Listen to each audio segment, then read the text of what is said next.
Public Q&A presents AskReddit question. Reddit, what was the scariest place you have ever been to? Reconstructed subway which exploded years ago in Daegu, Korea. They memorialized the explosion on site. Scorched walls, melted people's items, burnt phone booths and all, but the scariest was the scorched walls with writings and handprints of the people that was trapped during the explosion. This subway is one of the busiest stations, even today due to being the city's downtown area. Edit. No, it's not the sandwich shop. It's a train station underground. LOL. Edit 2. Sorry, it was arson, not explosion. I thought it was the explosion, but as the comments said, it was an arson case. But damn, that station has been destroyed several times. Still the busiest station today. That sounds horrifying, dude. What did the writings say? The person you're replying to, but I thought the memorial writings on the burnt wall are from families of the victims. The writing is too neat and evenly spaced to be victims themselves. They're the last text messages that the victims sent to their families. If you search Daegu subway fire texts, you can find translations. They're chilling. I found this.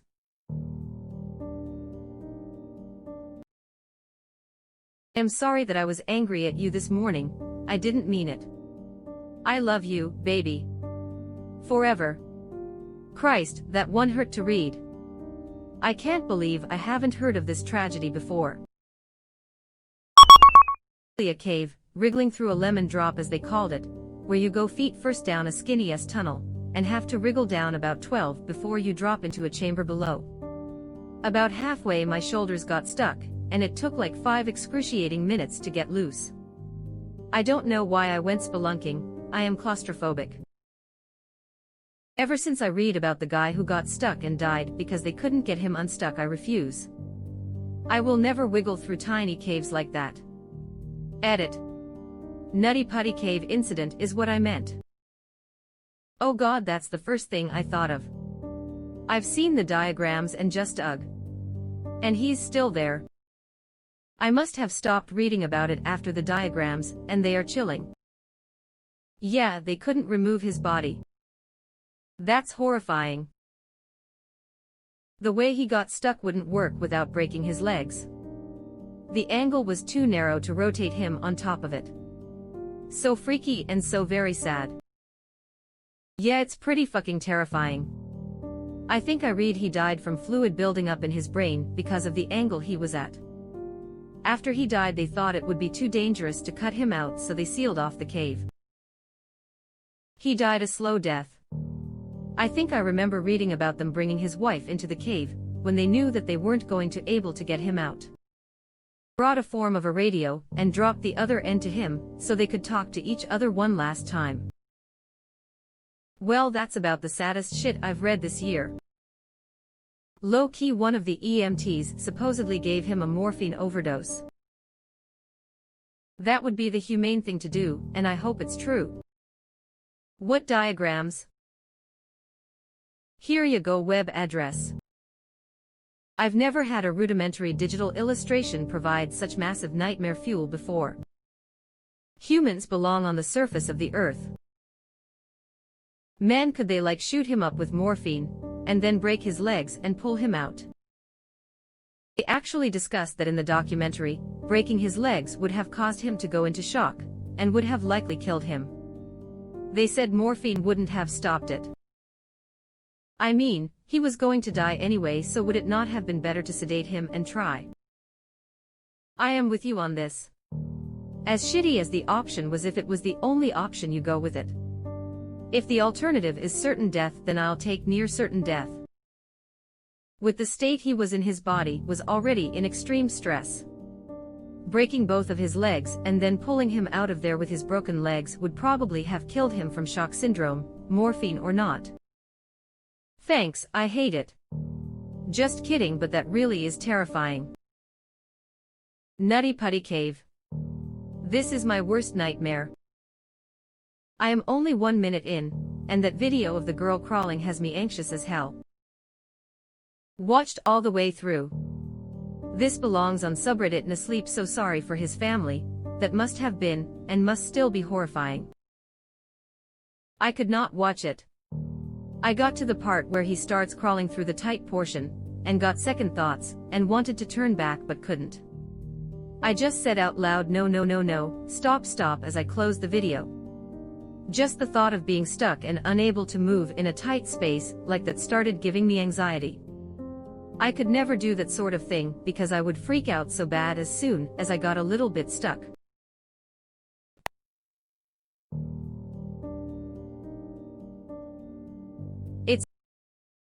How do you get back out if you have to drop down after exiting the tiny crack? It came out a different entrance or exit. The cave was mostly pretty awesome, lots of places to stand up and not too scary. That lemon drop almost stole my sanity though. If there's another entrance, why go through the fucking hole? Where you go feet first down a skinny-ass tunnel, and have to wriggle down about 12 before you drop into a chamber below. All of my survival instincts just went nope. And while there was no drop like that, there was a long-ass horizontal stretch where you essentially had to crawl on your stomach like a worm because it wasn't even high enough to be on all fours. I am not claustrophobic, but that felt pretty damn unsettling. I was also the only one without any kind of knee and elbow pads, so crawling on those rocks hurt like a bitch, and I was covered in bruises the next day. All in all, I can see the appeal of spelunking. You enter a random hole in the ground and suddenly you're in what feels like a whole different world, but not sure I want to repeat that experience. I had a mini panic attack reading this. The thought of shoulders getting stuck creeps me out. Never read about John Edward Jones then. Pure nightmare death that involved a very narrow passage. Just when I thought I had forgotten. Oh my god, that's nightmare fuel right there. I really suggest you do not read it, and do not go. Might actually be a good idea to read it if you ever feel like cave diving. You'll stay the fuck away from caves for the rest of your life. Over the border into China from Kazakhstan for some reason, my buddy and I made it a plan to hit as many haunted houses as we could for whatever reason. There were plenty on our route from Moscow to Delhi. We found out about one in Urumqi and decided to go. As we went down these dank stairs into what seemed like once was part of an underground system, everything just felt wrong. The person there had us sit in these gross chairs in front of this odd raised platform. Out of nowhere, this girl, and I mean no more than 14, comes out in a skimpy leopard print outfit with a snake. We are getting GTFO vibes, but are the only ones there, and the dudes running the place are right behind us.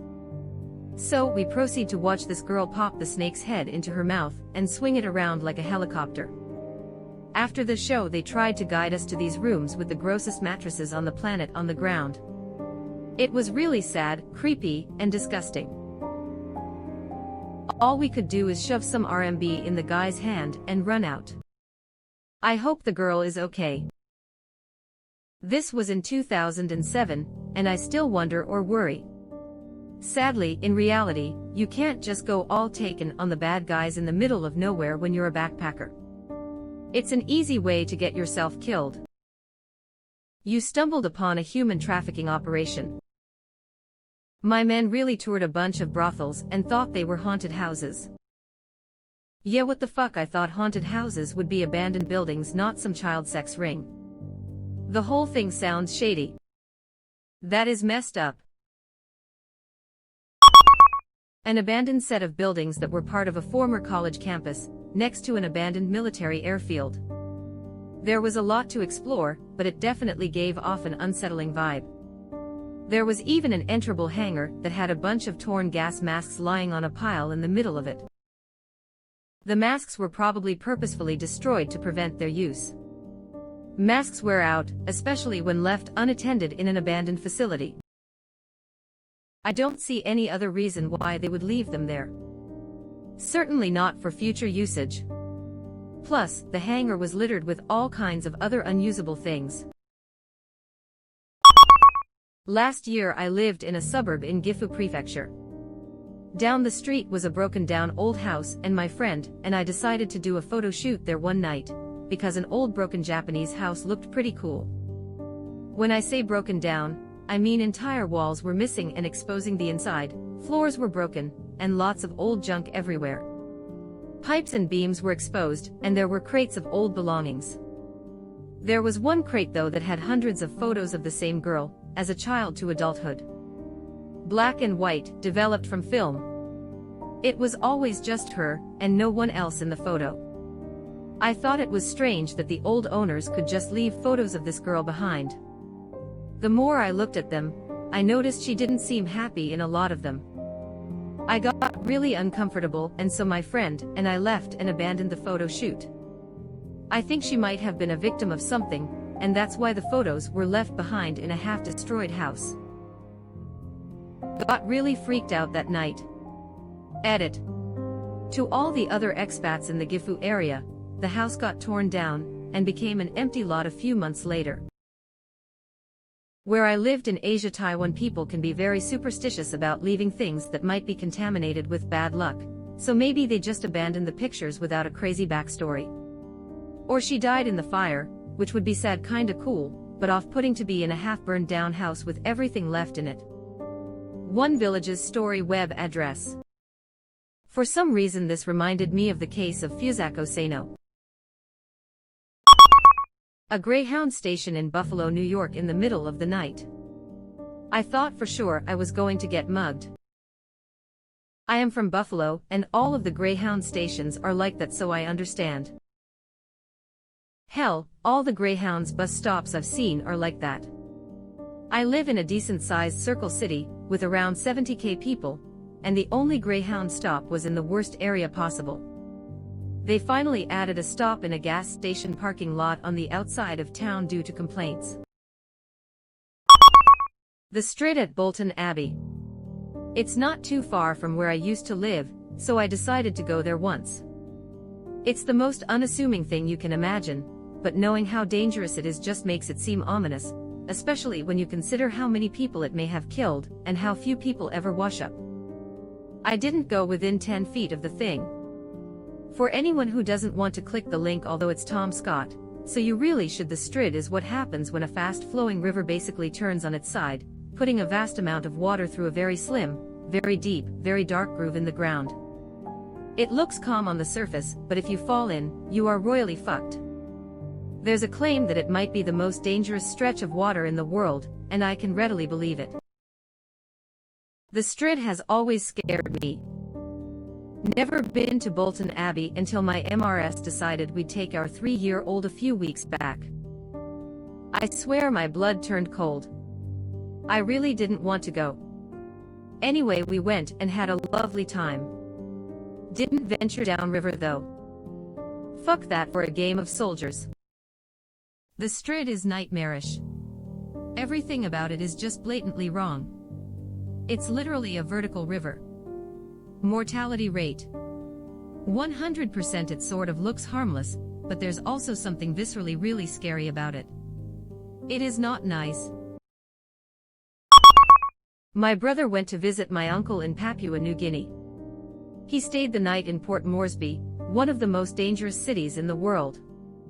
His escort was a friend of my uncle's, an Australian federal police officer, that's FBI equivalent, and the hotel had armed guards at the gate, the front door, the desk and hallway to his room, from memory. The room was also protected, solid doors and stuff, with a panic room, and an escape route, should the main room be breached. So yeah, I'd say that would be a mite scary. I heard that the Australian embassy in Port Moresby is called by its diplomats, Fort Shit Scared. Not surprised, LOL. What makes Port Moresby so dangerous? Extreme poverty combined with lack of police enforcement. I used to live on another island nearby, and we always avoided Port Moresby. You have to drive 1 minute to a shop because you will get knifed for a few coins. It's very sad, but the rest of Papua New Guinea isn't as bad. Lots of crime and not a lot of law enforcement that does anything about it. PNG is the most dangerous country in the world for women. 1 in 2 living there have been raped in their lifetime. I am an over-the-road truck driver. I've been to shitty cities all too often. And it still makes me freak just a bit, lol. Although I know what to do if someone tries to rob me.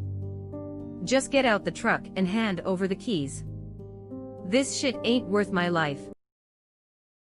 I thought you were going to say step on the fucking gas. You saw what happened to Reginald Denny when he got out of his truck. I watched that live on TV as it happened as a child, and it fucked me up. Between that and the Night Stalker coverage, growing up in LA was horrific when your parents are always watching the news, listening to talk radio, and reading and discussing what was in the LA Times. Got stuck in my car in a freezing step during a really bad snowstorm at 45 degrees Celsius. The snow was real deep and my car was stuck so badly it would take a truck to pull it out. Cell phone didn't work, maps didn't work. For those who don't know, once the engine dies you have about 12 hours before you freeze to death. The worst thing is that the snow was so deep and the storm was so bad they probably wouldn't have found me until spring. I have been in a bunch of life-threatening situations in my lifetime, but fuck, nothing is as scary as freezing to death in the middle of nowhere. Thankfully, another guy saw me. He happened to be driving a real pumped-up Land Cruiser, all geared up and shit. He gave me a real confused look once he realized I was driving a Jaguar XE, probably the last fucking car you want to drive there. It would have been okay if I stayed on the road, I guess, but I couldn't see because of the storm, and wandered about 50 meters off-road. He pulled me out and led me for 2 hours at 40 kilometers an hour, given he could easily do 120 thanks to his car. Shit. Where was that?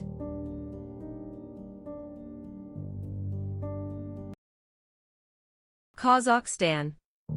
It's crazy out there.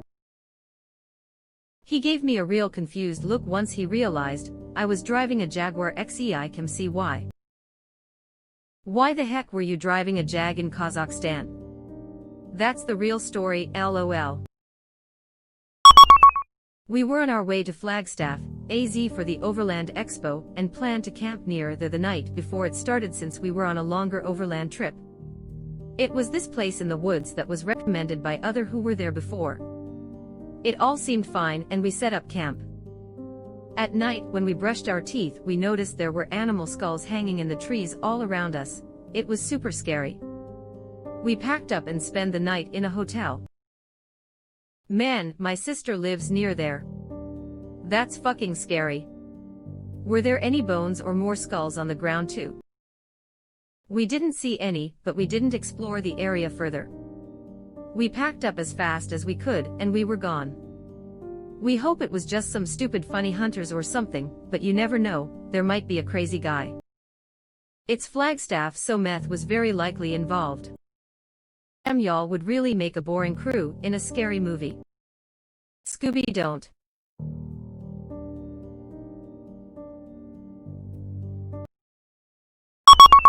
I was in a small town in Laos high on magic mushrooms when the power went off in the full town. Local street dogs took the opportunity to fight it out.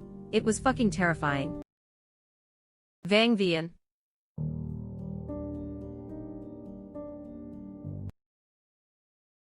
Vang Vian is the strangest place I've ever been to. It's where 20-something Westerners go when they want to escape life for as long as possible. For instance, pretty much the entire Western Sakura Bar staff lives in the apartment building across the bar, goes to sleep at 5 a.m. every night, party and eat during the day just to return to work again that evening.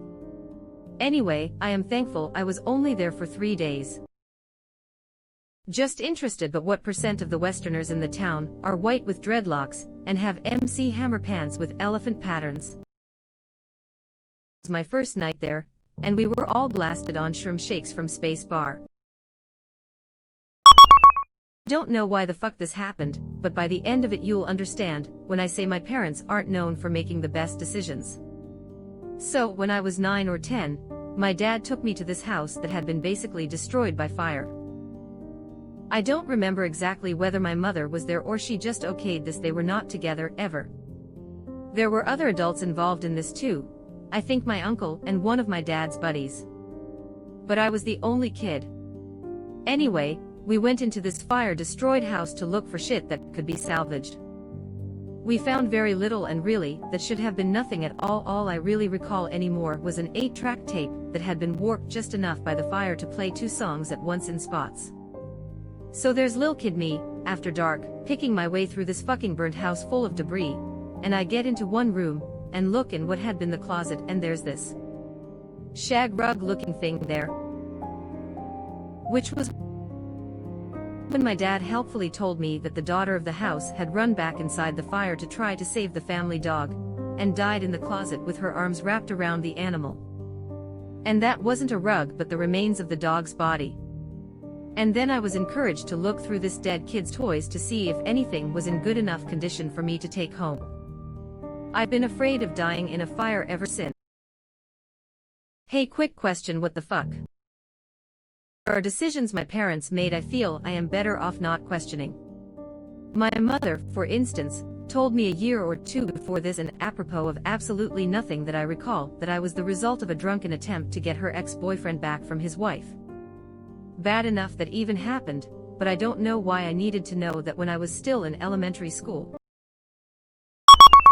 I got abandoned in a care home at 11 years old in a foreign country.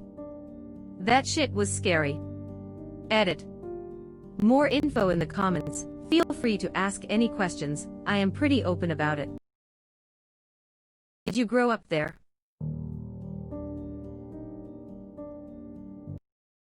Now I was there for 7 months before there was an investigation by the Federal Court of Justice, and I got sent to live with relatives. What the hell happened? Which country was it? Did you speak the language? My dad abducted me and took me to Switzerland. I was under the impression we were moving, but little did I know he was keeping me from my family. After 3 years his relationship with his girlfriend imploded, and he decided he would leave me in a care home. It took me a year, but yeah, I learned to speak German. I actually only found out that it was a case of child abduction recently 1 month ago, after my grandparents gave me a document containing all the information. I am assuming you don't have a relationship with him anymore. After getting that document from my grandparents, I really have no interest in a relationship with him anymore. Nearly 10 years have passed since I left the care home. He had plenty of time to tell me the truth and explain himself, but honestly he hasn't changed at all. He just drinks all day. I plan to confront him, but after that I am done with him. I am getting married next year, so I feel it's time to forget about him and move on with my life, I guess. I've been to Mexico a couple times for business trips. Majority of the time it's awesome, but I've been in some dangerous situations. We usually have someone who worked for us waiting at the airport to transport us anywhere for the weekend, since I didn't speak much Spanish and didn't know my way. It was late at night, and we just left one of our resorts. After maybe 20 minutes of driving, I was told to hide my face by the driver. It felt like something from a movie. All he told me was to not show I was American. I am pretty sure cartels camp out near where we went and wait to find someone American since they're most vulnerable. To this day I have no idea if he was fucking with me, but it was one of the scariest moments ever. He was probably not fucking with you. Kidnappings are a real danger over there. It's such a bummer how unsafe certain parts of Mexico and South America is. I am sure most of it is just fine, but I am not going to risk it. So a shame though, cause there is so much history and natural beauty. Growing up in Latin America was an amazing experience. So much fun and freedom. Nowadays it's just terrifying. When I think about raising a family here, with all the kidnappings and murder, it scares the hell out of me. If I can, I'd like to move to Europe or somewhere that's safer at least before I have children. I know there is danger everywhere in the world, but when you are afraid to drive or open the door to your home at night, something has gone terribly wrong. Exactly why I like visiting. I get to see old ancient landmarks and so on. It is just very risky, the places we were visiting. Just got back from Mexico for a work trip. On one of our last nights there we went to an American sports bar because my co-workers wanted American food.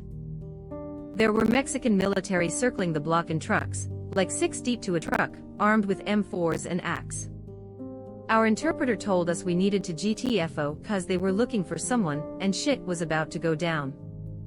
We didn't argue and called an Uber back to the resort. The old graveyard of Olagus in the Hérault, France. I was camping in the neighborhood, and we visited the village, old and beautiful. We were young and inquisitive and climbed the wall around an old graveyard. What we found were 19th century graves, often in little grave houses.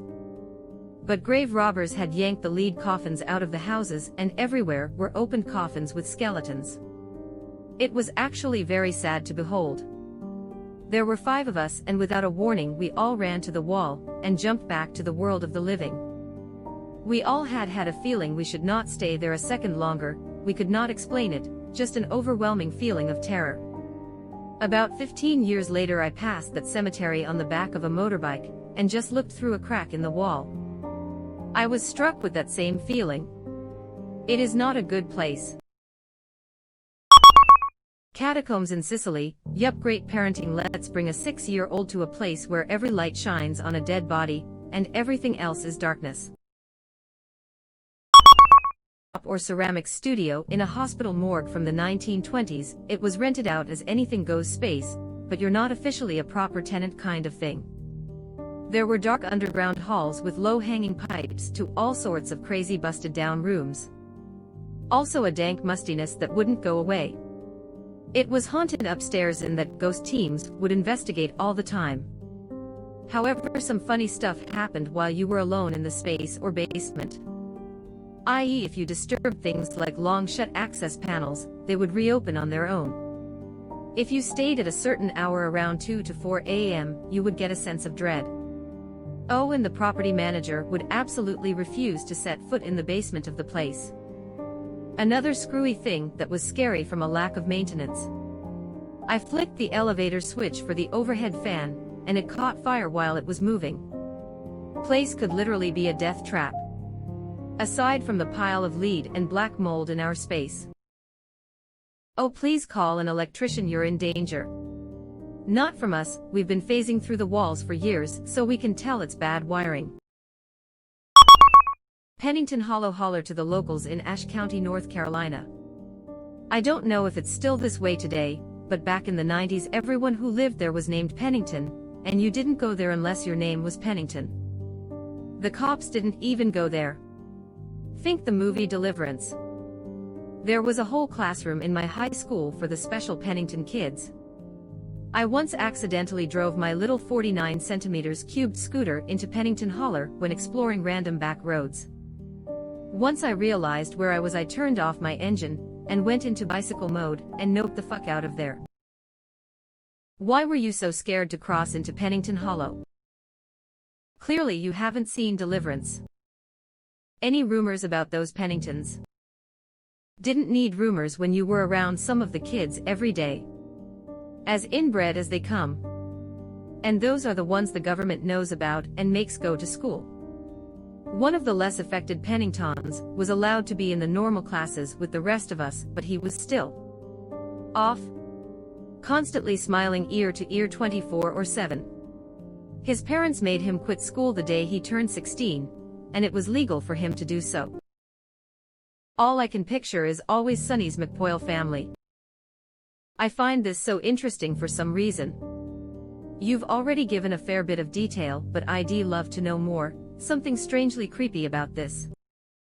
There's a similar place like that in upstate New York near Ticonderoga. It is called Allentown, because all of the people that live there are inbred. Drove past the community a few years ago, and was told that they were isolated from the outside world after a flooding, which is why everybody is related. They didn't even have plumbing until the 1980s, and there is a documentary from the 70s about them. An Airbnb in Barcelona. I've spent quite a while in Spain, speak Spanish, and have visited Barcelona multiple times. I've also used Airbnb multiple times, and know what to check for. 2 friends and I, all 20 SF, picked an Airbnb with several favorable ratings, in a good neighborhood. One of the ones that's a room in someone's apartment. Show up, and the 2 guys look nothing like the picture, but are very hospitable, so we went inside. They showed us around, and the apartment looked like the photos. Then they showed us the room, and let us be. We opened the door to the room, and it's nothing like the photos. It's essentially a closet, 3 dirty twin mattresses on the floor with no pillows and blankets covered in old food. Furthermore, the door to the room has no interior lock on it, but it did have an exterior lock. It's at this point that we also realize they never gave us a key to the apartment. We took pictures of everything and waited until we heard them leave the apartment, and watched them from the window until they were out of sight. We gathered our packs and sprinted out of there, with no plans on where to go, just calling random hostels until we found one that had room. But it was on the other side of the city, and the metro had closed for the night. So we walked an hour and a half. Thankfully the hostel was lovely, and Airbnb refunded us and removed the listing, but we're convinced it was a human trafficking setup. That definitely sounds like it. I am glad you got. This stuff scares the hell out of me. First world country one day, then never see loved ones ever again the next day.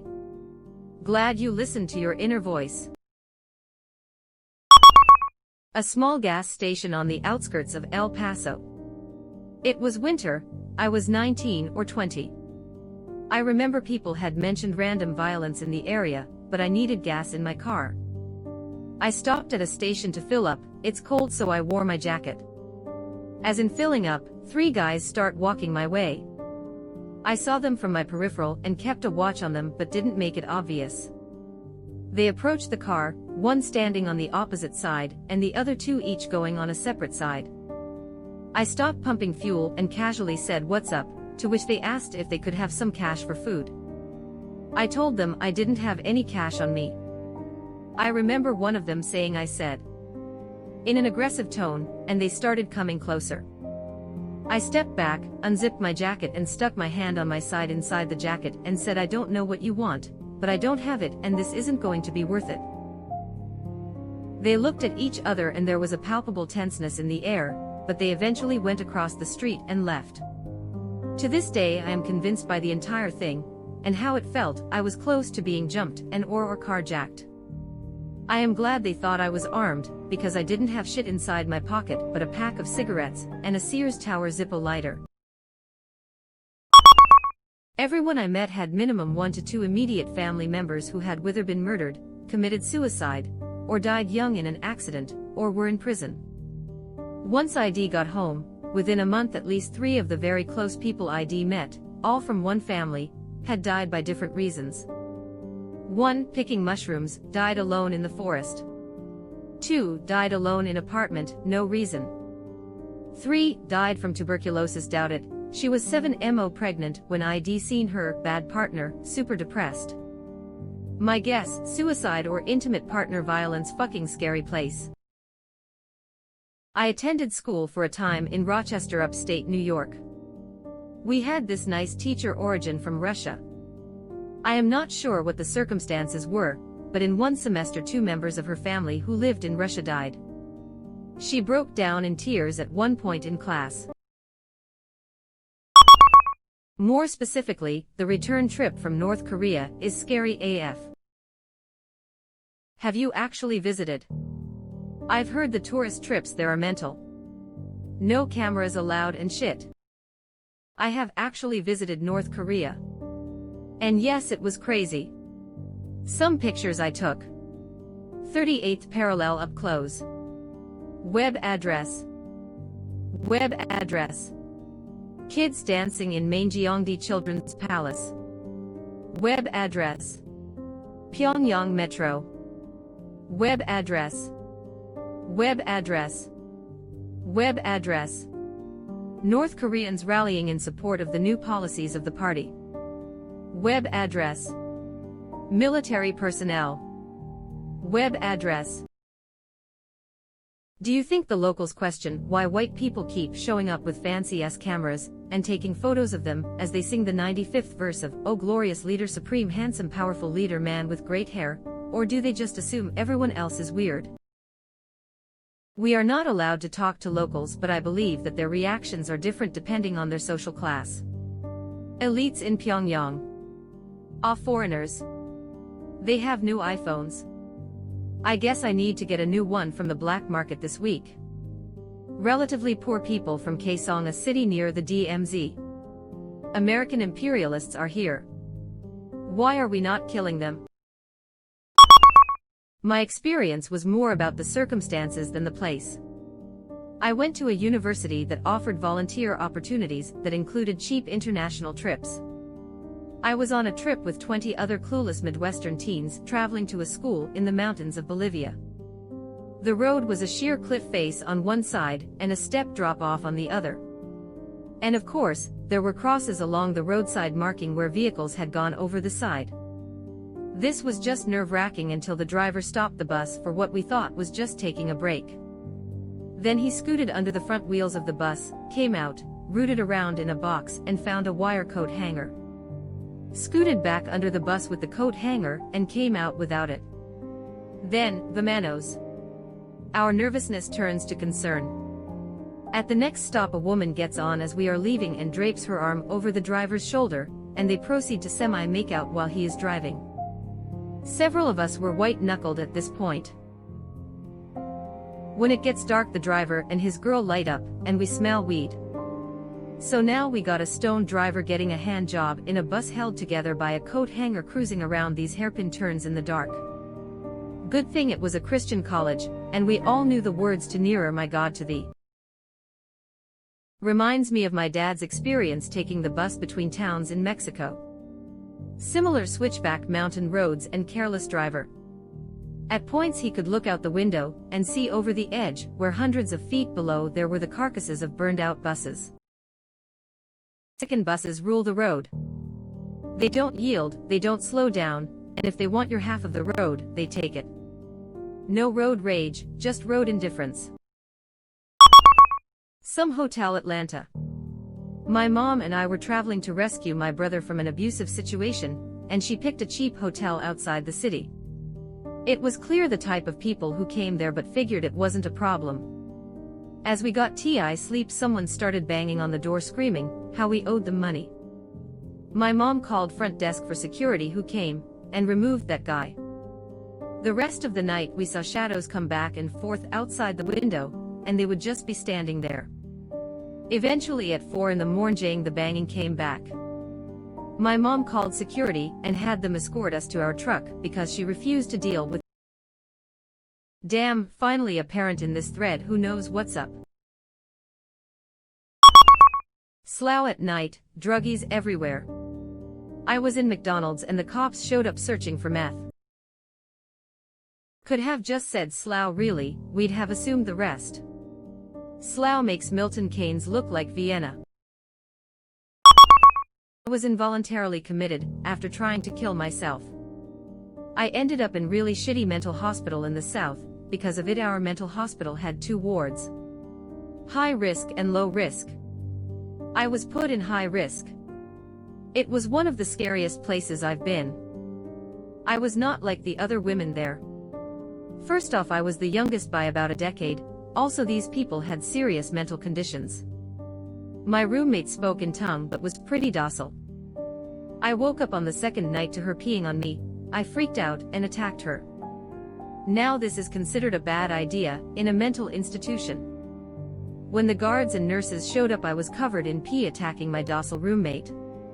Not a good look, and they didn't believe a word I said. The guards restrained me and my roommate gave me slight grin.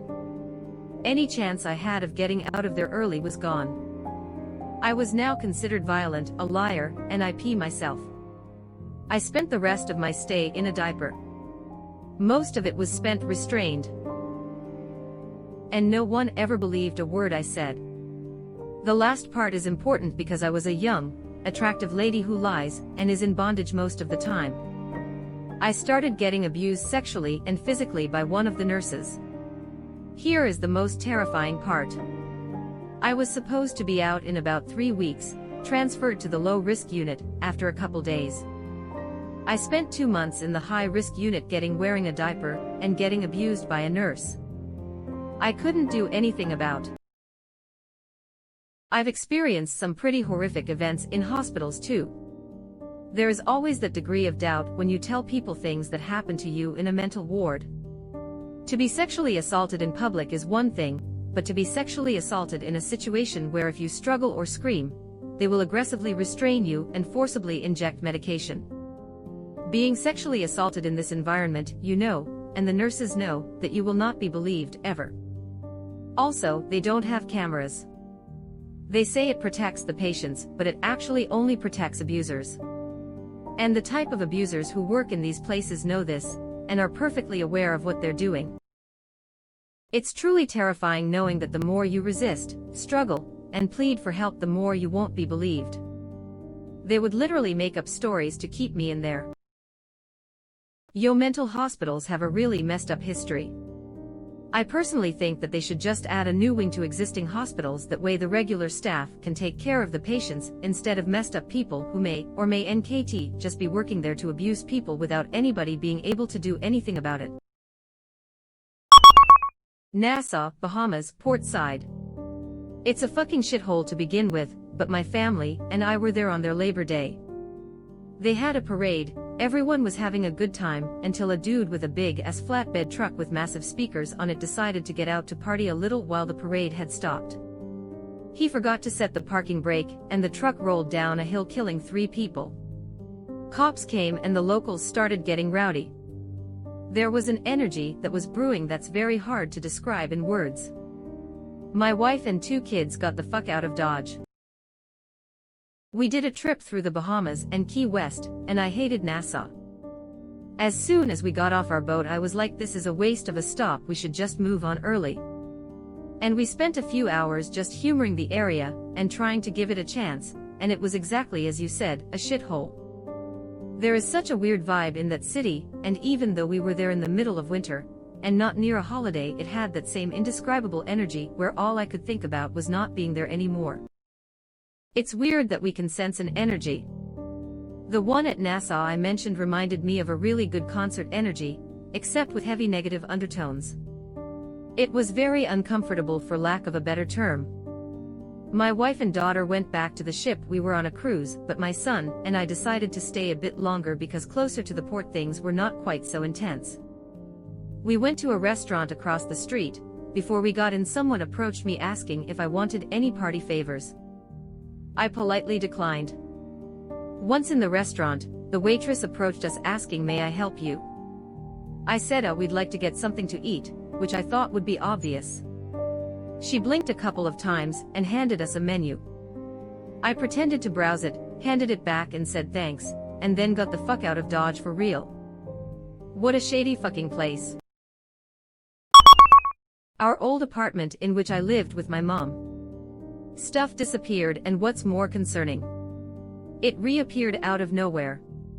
One night a light turned on its own several times in a row after my mom turned it off. Some things went completely missing, even though it doesn't seem possible. I heard weird noises from the attic above our apartment. Times side note see below. And after a fresh handprint appeared on the glass window or door to the attic while none of us were up there, we moved out. There was other things happening as well while we lived there, but these were the main ones. Neither my mom nor I felt safe and normal in there. Times my room roof was made out of wood, though. It is potentially possible that this was making noises, but it doesn't quite add up completely. Edit. Before it comes up again, no, we did not hallucinate. We even asked others to confirm what we were seeing. We did also not do weird stuff and forgot about it. It was different than this. Also, we didn't even have a ladder to get to the attic on our own, so there's that. It went on for 6 months, both inside and outside the apartment. After moving out, it mainly stopped. We found out our landlord illegally owned keys to our apartment, and my mom thinks it was him, but him bringing back my lost necklace while I am sleeping and placing it beside my head freaks me TF out, more than any other explanation. If you wish to see Hengifoss, a waterfall in eastern Iceland, you'll have to walk up a steep climb. Most of it is just a normal path, but near the top, you're passing meters away from a crevasse without any safety. I went up there in late March last year, and it was quite snowy or icy or slippery. I knew that one misstep meant certain death. I did my best to laugh it off in the moment, but I was quite scared. Same for sitting in an airplane in the middle of a huge storm, except I just had to trust the plane and the pilot. I usually like flying, but there was one time I got really scared. The guy next to me was an off-duty steward, so he cracked a few jokes to lighten the mood, and told me about way worse situations he had been in, and came out alive. I really appreciated that. I was 16 and blonde. The tour company made me have my own armed guard with me at all times. Men kept trying to hold my hand. One tour guy held me hand in the pyramids, and tried to take me into rooms nobody else was allowed in. Twice I was told upon entering a museum, that my body needed to be searched. Nobody else was told this. My guard would start yelling and ushering me away. Very heavy moments to wrap my head around at that age. I visited Egypt last year with 6 female colleagues aged 23 to 31 from different countries: Canada, USA, Japan, Australia, Philippines, South Korea, and the level of harassment they would get was unbelievable, especially the Asian girls. Literally every time one of them strayed more than 10 m away from me at tourist sites, they would face some sort of harassment, and I'd have to yell some pretty menacing stuff in Arabic to get them to back off. I had a similar experience in Egypt, but I am not blonde. 14 years old, white, green eyes, and at the time long chestnut hair. It was supposed to be a family holiday, but the amount of men talking and ushering me places was scary ridiculous. I had to have a minder all the time. My brothers got to play in the pool, and I was stuck reading a book. Terrible holiday. By the end of the first week my dad was close to punching one of these men. My mum was really worried, as sometimes we were just stared at. Visitied, one of the old concentration camps from WW2. I've been to Sachsenhausen twice. Both times left such a big impact. The half circle up front with all different kind of stones that had to keep walking onto walk-in shoes for the army, the huge basement, where you will saw bloodstains in the floor of Bodas that once were there. The operating room where they tested on alive people. And the where no gas chambers there, yet it's the most dark experience I have ever had. I am getting a weird feeling over me even writing about it, that we as humans can be so dark. A place in New Jersey called the most haunted road in America. Clinton Road. Lots of strange things and stories. Saw about 7 people dressed in all white that were walking through the woods while driving that road around 1 a.m. with my cousin. Freaked out and went and got disco fries to calm down. The most scared I've felt was standing in the dark at a camp in the middle of nowhere in northern Botswana. The path was between the tent and the reception or dining area, and all there was separating this path and the camp from the wilderness was a flimsy fence. There were no lamps. I had stopped to admire the stars which blanketed the sky, then I lowered my gaze to stare out at the inky blackness beyond. It was so dark I could not even see my hand. The thought that ran through my head was that a lion or leopard could be watching me that very moment, could be mere meters away, and I would never know it until too late. I stood there for a few minutes, savoring this fear, reminding myself that this was what it was like for humans only a few hundred years ago, and thousands before that. Humbling experience. Statistically, the most dangerous place I've been to is a shantytown, or township, or informal settlement in Cape Town. Informal areas like these are among the most dangerous areas in South Africa, but funnily enough I didn't feel unsafe as I was there for only a couple of hours in daylight, and the people around me were friendly. In a horrible, poverty-stricken slum at night in El Salvador. I am alive because I was with a friend who lives there. The night before someone had been hacked to death with a machete. I have driven through Syria in 2012. After entering Syria via Jordan, we've been told by the Jordanian border police to follow a different route from the one we already had and presented to them.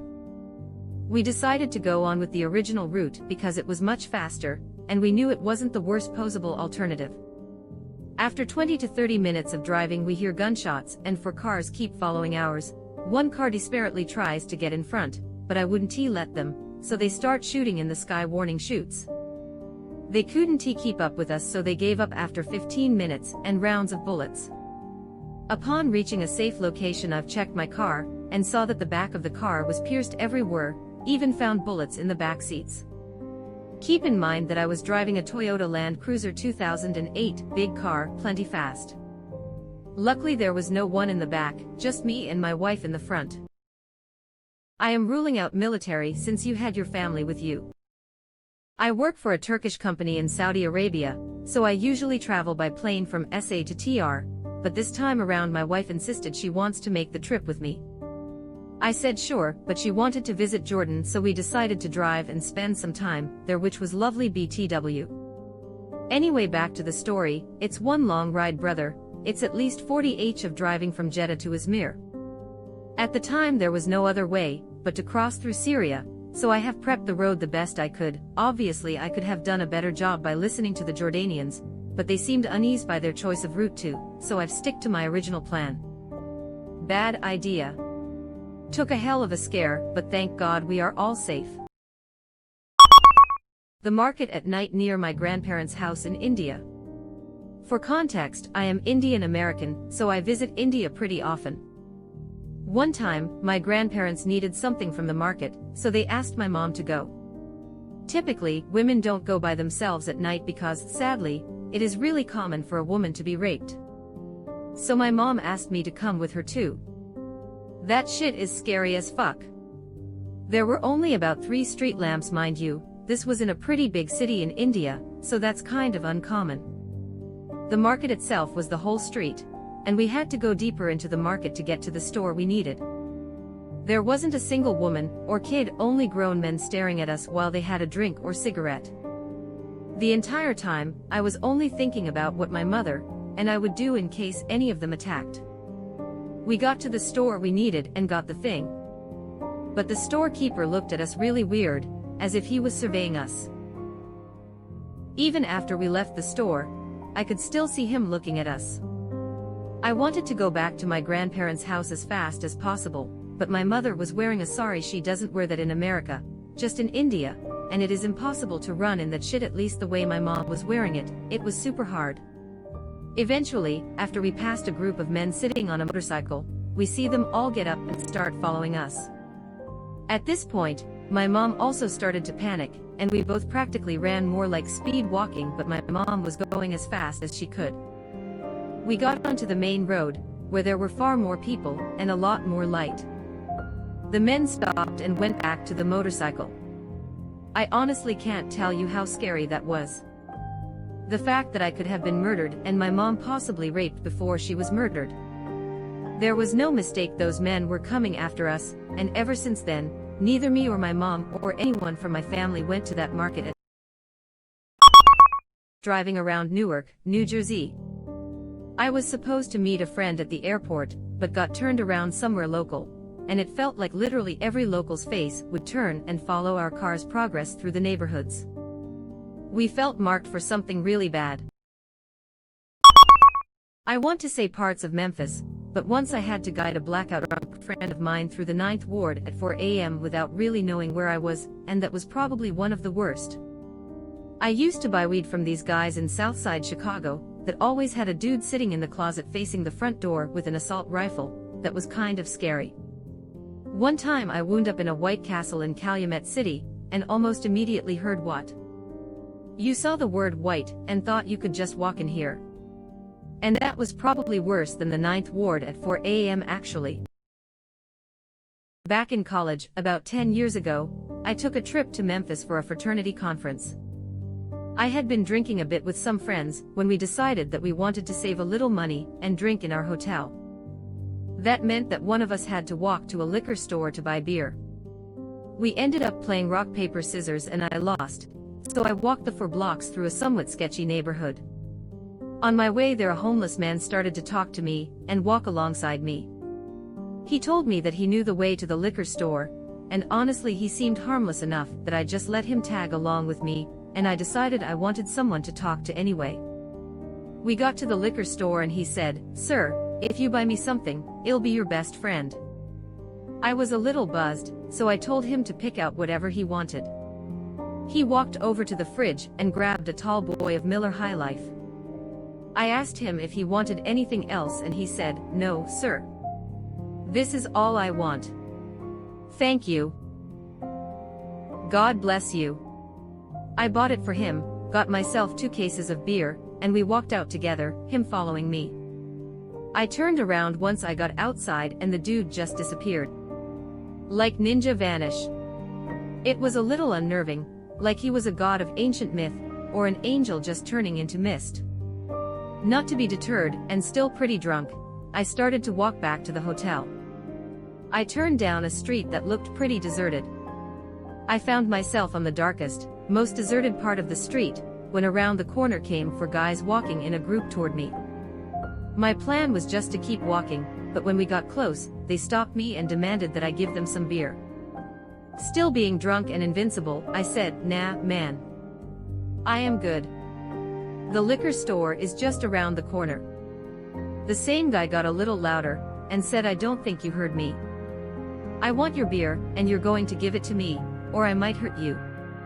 Again, I said, "I don't think so," and started to walk past them. The guy put his hands on me, and then like fucking Batman, the homeless guy dropped from the sky into middle of us and started screaming, "This is my best friend, and you better leave him alone. He's the best friend I ever had. Yada yada." He made so much noise that a police officer about a block away came driving over and turned on his siren. Crowd dispersed immediately and I just stood there, alone with my beer, and walked back to my hotel. Never saw the homeless guy again. To this day, I am still not sure he was real.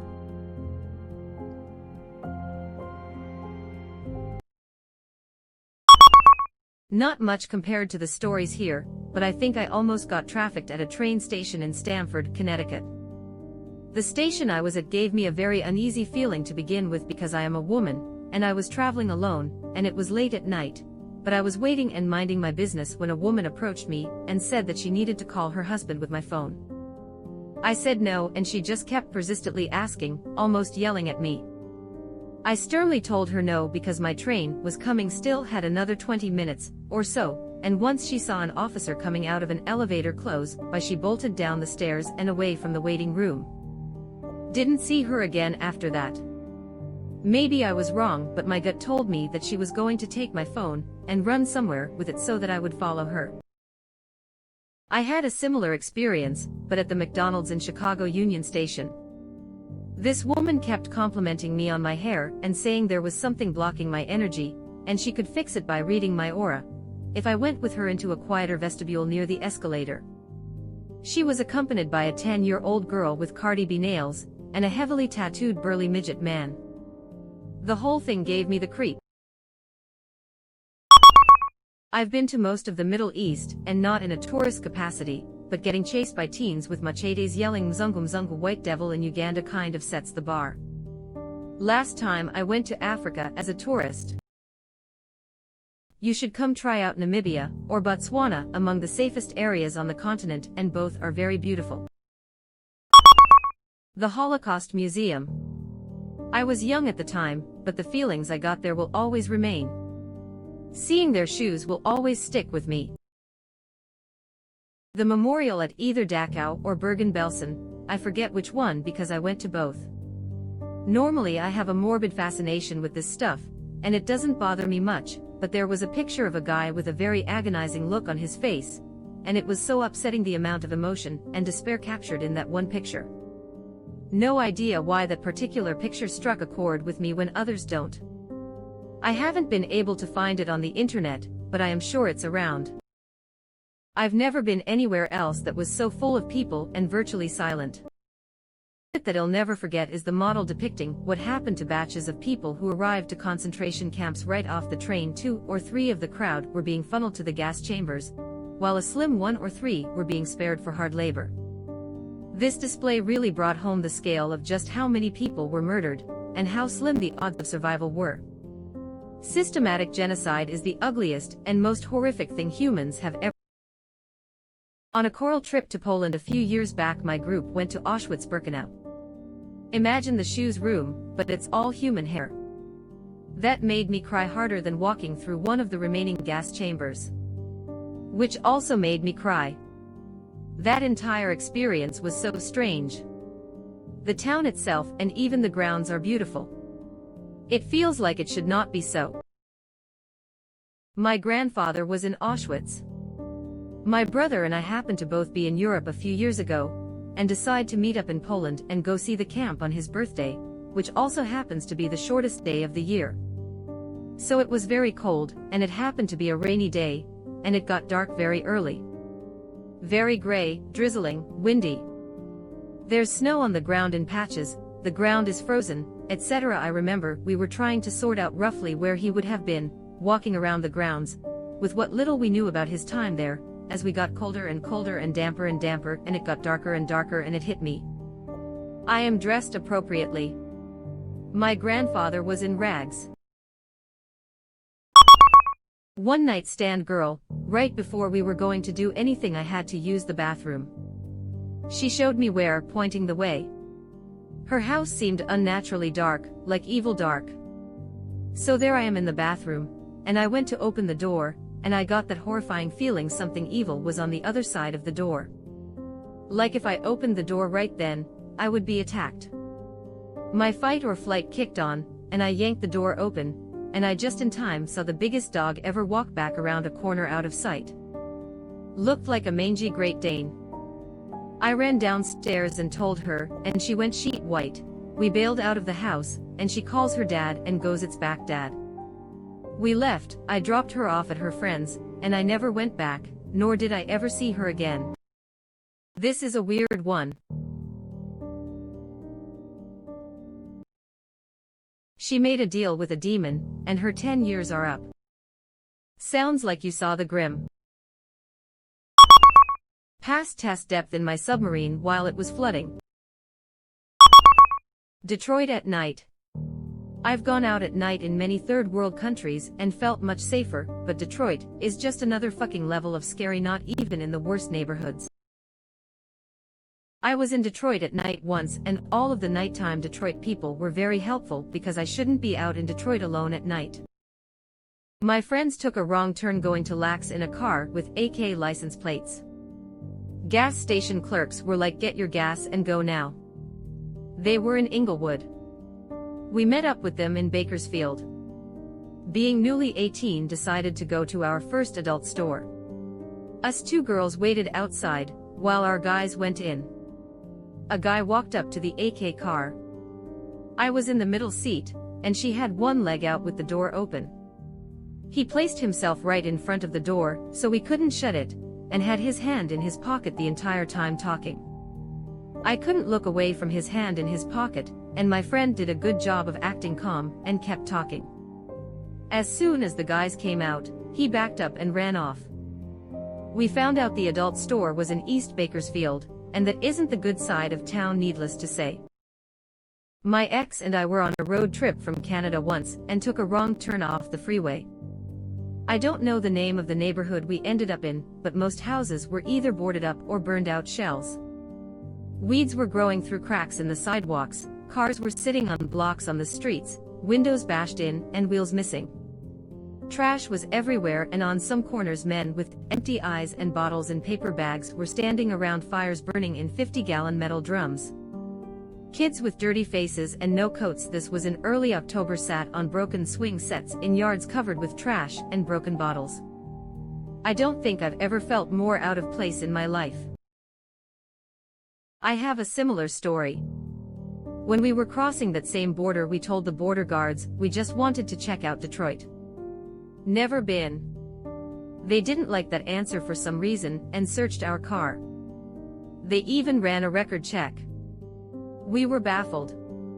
Anyways, when our records all came back 100% clean, they were worried for us. They sternly warned us to not take the first exit to the right. Well, through a comedy of errors, we somehow got stuck in that lane. The neighborhood was exactly as you describe it. We stopped at a stop sign and people started running towards the car. So we started just driving through stop signs. There were no other cars on the road, so we weren't really in danger of an accident.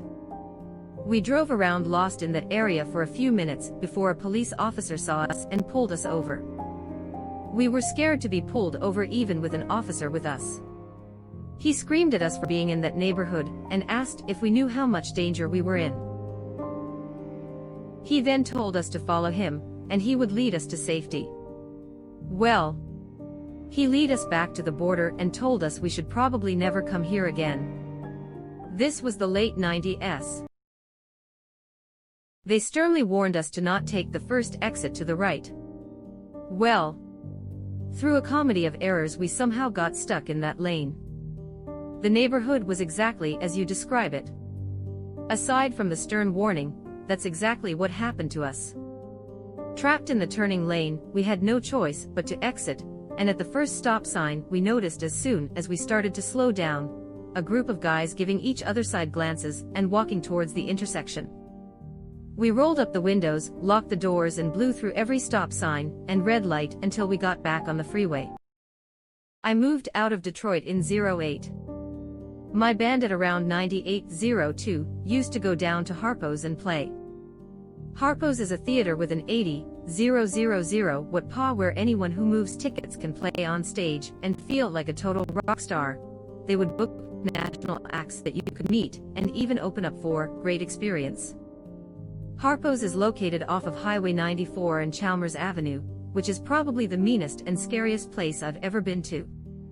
Ask any band that came through there, and they will tell you it's a real fucking mean part of town. Wow! You are still with us. Thanks for being such a nice person. As long as you are here, why not like this video and subscribe to our channel? Also you can press the bell icon, so you won't miss any future uploads.